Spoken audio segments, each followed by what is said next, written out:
I want to bring in Democratic Congressman Jim Himes from Connecticut, ranking member of the House Intelligence Committee. It's good to have you here, Congressman. And before we talk about why those ships were sent there, let me ask, do you believe U.S. military assets in the Caribbean should be diverted to help those devastated island nations?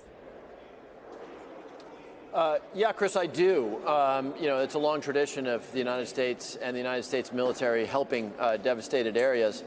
And of course, the purported reason why the military is there, which is apparently to interdict drugs and to undertake these lethal attacks that we have been doing, that's illegal. Those are illegal strikes. They have not been authorized by the Congress. And, even if because you're Pete Hegseth and you get really jazzed up on the testosterone rush that comes from blowing up a boat with a couple of guys on it, that is not the way you're going to interdict drugs, right? Drugs come largely, certainly fentanyl, which is responsible for the vast majority of deaths in this country, comes out of Mexico from the cartels there. There is cocaine coming out of Colombia, not so much Venezuela. So what we see there is massive numbers of military assets deployed for purely performative reasons, setting aside, by the way, how illegal it is to have the military without authorization deliberately killing civilians. It's purely performative. So if the military assets there can actually switch to start saving some lives in Jamaica, that would actually be a step in the right direction.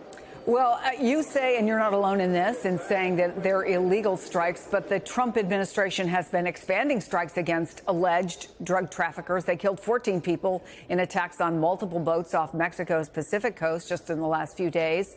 Senator Rand Paul is among the few Republican critics. Here's what he said. To be clear, we've got no information. I've been invited to no briefing, but a briefing is not enough to overcome the Constitution. So far, they have alleged that these people are drug dealers. No one said their name. No one said what evidence. No one said whether they're armed. And we've had no evidence presented. So at this point, I would call them extrajudicial killings. You're the ranking member of the House Intelligence Committee. Have you seen any evidence to support the administration's allegation that these are narco-terrorists? Well, no. Like Senator Paul, no, we have not seen lists of the individuals who were targeted. We have not heard what the protections are, what the checks are to make sure that these are, in fact, drug boats and not, human trafficking or fishermen or whatever else they might be. As somebody who's been involved with the intelligence community for a very long time, I'm very familiar with the incredible checks that we put on any lethal activity. A lot of it is counterterrorism around the world. It is a really complicated and careful thing to make sure that we're only taking out those people that we want to take out. And oh, by the way, let's not forget that this is not legal.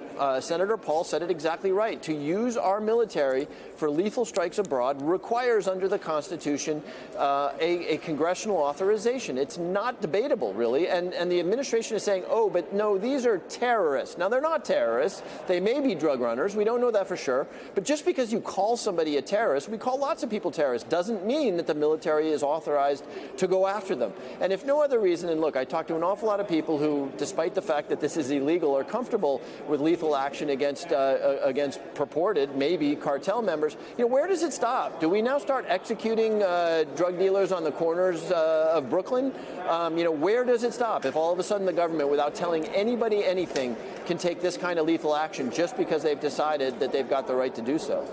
Yeah, on the other side, Politico writes the White House is actually counting on this issue to be such a winner with American voters that the operations won't need a congressional stamp of approval. Look, they go out there, they say we're taking drugs off the street. That's a pretty popular position. It's not like people want drugs on the streets. But only about an hour ago, Senator Lindsey Graham seemed to essentially be daring you folks, daring Democrats to just go ahead and try and stop them. Take a listen. I love this debate. I look forward to the debate. The president has all the authority in the world, and if you want to fight over this, let's fight over it. I think most Americans are going to be with Trump. Is that what this is? Is this a political question?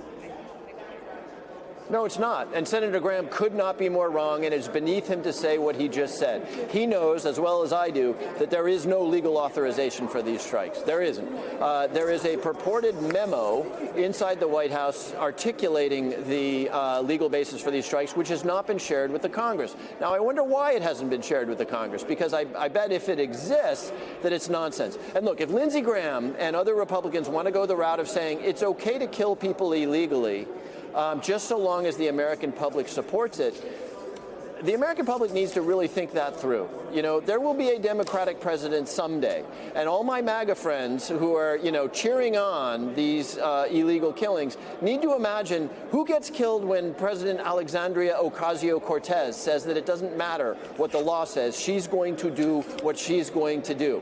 So look, I work here, so I understand the complete abnegation of principle and a complete thumbing of the nose at the rule of law, but I would hope that people like Lindsey Graham might not go that path, because it's a very, very dangerous path for this country to go down. So let me take you full circle then back to the boats that are already in the Caribbean and the plea that we heard from somebody who's trying to work to help folks who are there, saying we need the U.S. help. You know that USAID has largely been gutted. We've heard that sort of a rapid response team from the State Department, which has taken over some of those responsibilities, is on its way. Are you concerned about our ability as a country to do what we've done in the past, given the way cuts have been made? Sure. I mean, you've covered the story pretty well in the last 10 minutes about what happens when you do away with your primary arm for foreign aid. USAID doesn't exist anymore. And traditionally, USAID would have been part of the team that would help a country like Jamaica recover.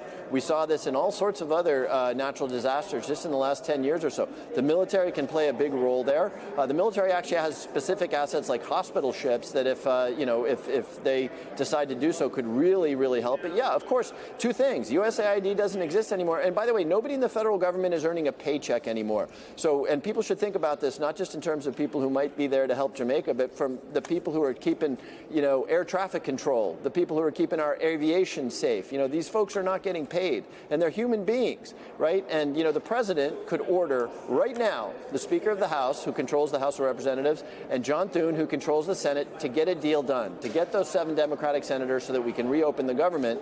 Without that, our response is necessarily going to be an awful lot less robust than it could otherwise be. Congressman Jim Himes, thanks so much for coming on the program. Appreciate it.